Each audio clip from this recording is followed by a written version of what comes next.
Hi, first off, I just want to say I'm honored to be in the presence of some of the most powerful, inspirational women out here, so thank you so much. My question is, I asked this kind of for the Time Force panel yesterday, so for you, all of you ladies, well, except for some, have gotten action figures made of them, so I want to ask, do you own any action figures of yourself? And a little part to that, would you like to see more girl-inspired Power Ranger toys more catered to the female market? Yes. Yeah, for sure. Yes, yes, and yes. I have huge muscles. I was big. I was built. No, I do have yes to all of it. I have a little one like that big that I keep on my dresser just because it's awesome. It reminds me yay, this happened. I have an action figure. That's awesome. And then 100%, I always had a ton of girls come up to me, little girls, everybody, be like, I want more toys of you, I can't get them. And it's the boys have all of them. Yeah. But it's cool. I think, hopefully one day we'll have more toys. Yes. Ditto. I have a little one that's about the size of not even my thumb. A little circuit. And I would love to have more. It'd be awesome. And it would have taken too much plastic. I would buy your action figure. I didn't even know that I had a trading card until somebody gave me one. And so if the fan who gave me 2 trading cards yesterday for my children is here, please see me afterwards so that I can send you a thank you note, because that was so generous, and I should have asked for your name and address at the time. Yeah, so I had a card. Well, I think the craziest thing of all is that Empress Rita had no action figure. I know. Let's go tell Band-Aid. Yes. Luckily for me, Dion Espinoza is a wonderful, talented artist and fan, and he made me my own action figure for myself. So I have one now. Yay! Orbis and Sprocket may have had some, but I don't have any of those. No? Orbis. No? No? No Sprocket either? I do have a flashlight as Cool. Thank you, ladies. I appreciate it. Role model that you had to want to inspire you to become a ranger, or said characters. I said yesterday at the casting crew panel, and I just want to reiterate this. Those of you who say Mrs. Appleby, she was never Mrs. Appleby, she was Ms. Appleby. Yes. A feminist, hardcore. And, she was and is a woman who loved her own thing. But I think that for me, there were a series of large-size actresses because, there's not a lot of work for large-size women. Not a lot of real work for women in particular. Fortunately, all of these beautiful young women fall into that role of eye candy, which you get put into so much.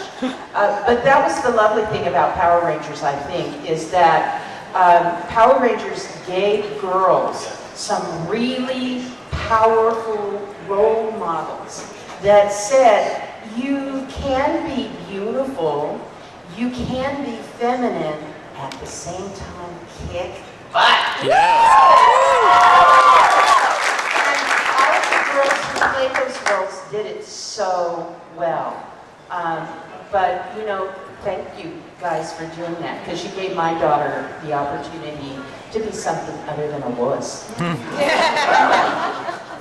I just want to say that my family, I'm the youngest of 3 daughters, and my mother who just passed away. She was Aww. a wonderful role model for me as a strong, intelligent woman, and a lot of these women know her. And my sister Carol was a real kick-ass woman. You're sort of, kind of, a little bit my sister Carol. And my sister Janice. And other than that, I mean, there's so many beautiful women actresses that are, you know, so intelligent. There's Susan Sarandon, Meryl. Couple of those guys, Conchetta Farrell. Conchetta Farrell, yes, yes. I can think of others, but I'm going to pass it on. Well, I usually fit with the boys, so I would have to say Scott Page Factor, my nephew Ian, and my other nephews Daniel and Noah. And you know, I grew up with two older brothers, so kind of had to learn how to kick butt on my own because they used to be butt. But anyway, you know, you guys, I mean everybody, you kind of just pull from whatever you see and like that. Thank you. Yeah, the same. All the actresses, the amazing, you know, the Meryl's, all the, Sandra Bullock. oh, Sandra Bullock, she's awesome. Well, I was raised by a single mom as well, and she was just so charismatic and awesome and just strong, and so that was a big source of inspiration for me. I'm going to second all of that. It's all awesome. They're awesome for saying all the awesomeness. In my life, I would say that it was my mom that really pushed me and just told me to just reach for the stars and live out your dreams, and you know, nothing is stopping you from doing what you want to do. And so I went with that, and that's how I grew up. Susan Sarandon, I think, is an excellent actress, so I would put her in that category as well. No, I have to agree with you, because I was going to say exactly what you said. Because I grew up in a teeny tiny town in the middle of Texas, in the middle of nowhere, where I grew up like throwing cow patties, you know, in the pasture for fun. Seriously, we had like cow patty, you know, contests. And it was so far removed from what I wanted to do in my life, which was to come here and be an actor. And it was my mom that the rest of my family wanted me to become a dermatologist, and I just was not going to do it. And, but my mom was like, you know, you need to pursue your dreams and do whatever you need to do to get to where you need to go. So I drove my little tiny, you know, beat up car out here in the June in like 102-degree weather to come out here to be an actor, and had no idea what I was doing.